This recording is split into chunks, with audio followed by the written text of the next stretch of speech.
Morning students, how are you? Hope you all are fine. So let's start with next unit number 2 and chapter number 3. Unit 2, human body and their needs. Chapter number 3, skeleton and muscular system.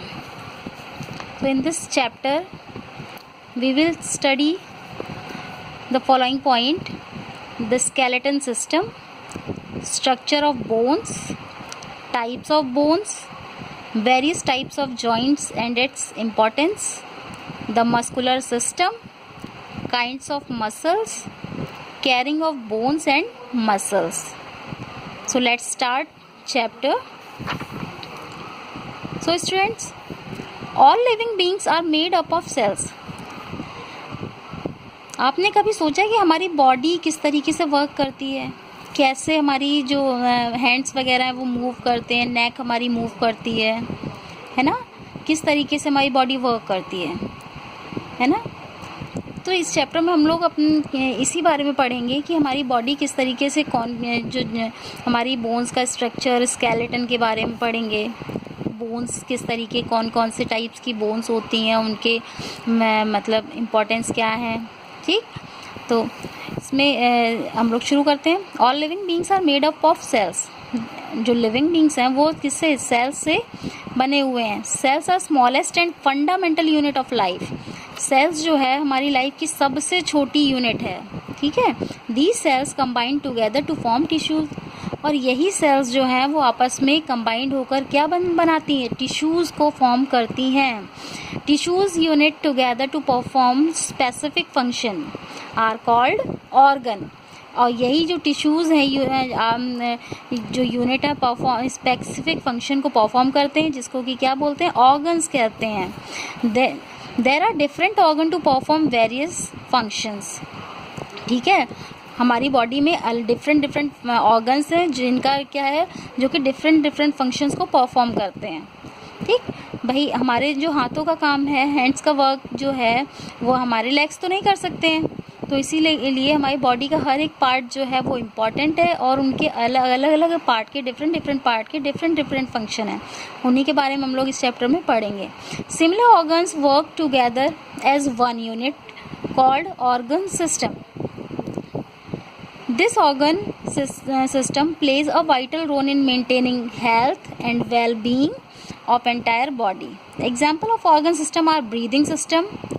Organ system के हमारे जो examples हैं उसमें क्या क्या आता है, breathing system ये इसका example है, nervous system, circulatory system, skeletal system and muscular system. So in this chapter we shall read about skeletal system and muscular system of human body.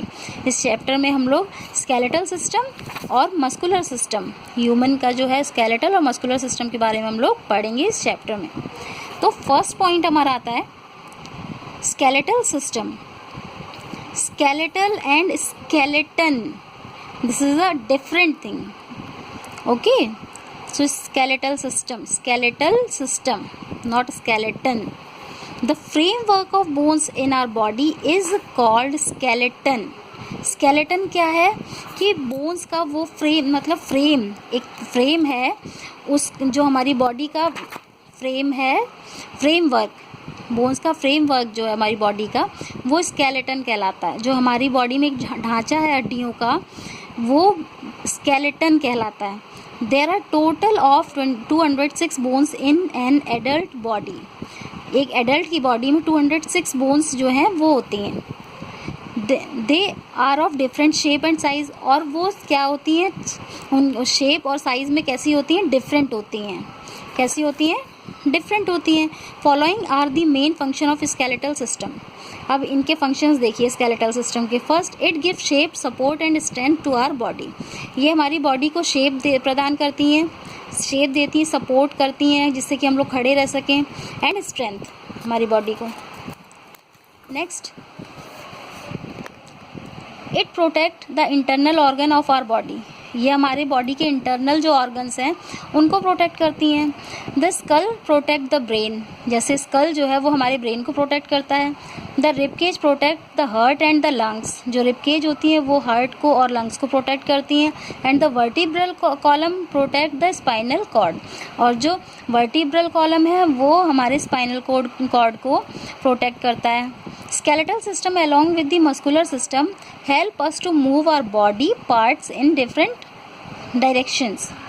जो स्केलेटल सिस्टम है वो मस्कुलर सिस्टम की help से हमारी body को क्या करता है, मूव करता है। बॉडी के जो डिफरेंट पार्ट हैं उनको डिफरेंट पार्ट को डिफरेंट डायरेक्शन में मूव करता है।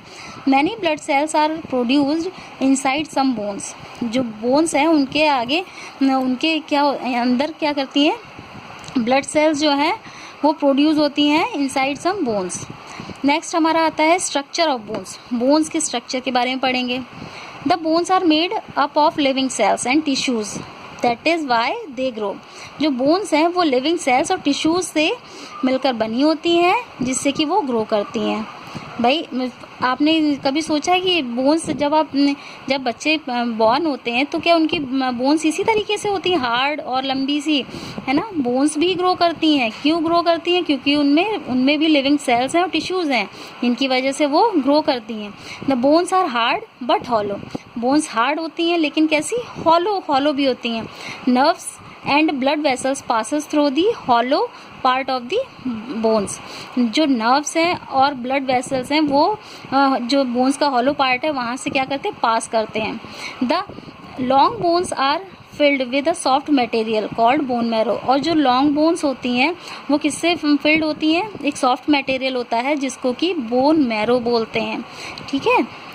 New red and white cells are made in the bone marrow, जो रेड सेल्स होती हैं, जो वाइट सेल्स होती हैं वो किसमें, बोन मैरो में आपकी बनती हैं, उसी में बनती हैं। बोन मैरो में red cells and white cells आपकी बनती हैं। Calcium and phosphorus are stored in the bones, और बोन्स में कैल्शियम और फास्फोरस क्या करता है, स्टोर रहता है। ठीक, ये देखिए आपको दे रखी है, ये ऊपर से हार्ड शेप है, अंदर से हॉलो है। ठीक है, ये स्पंजी बोन है, इस तरीके से आपको दे रखी हैं। तो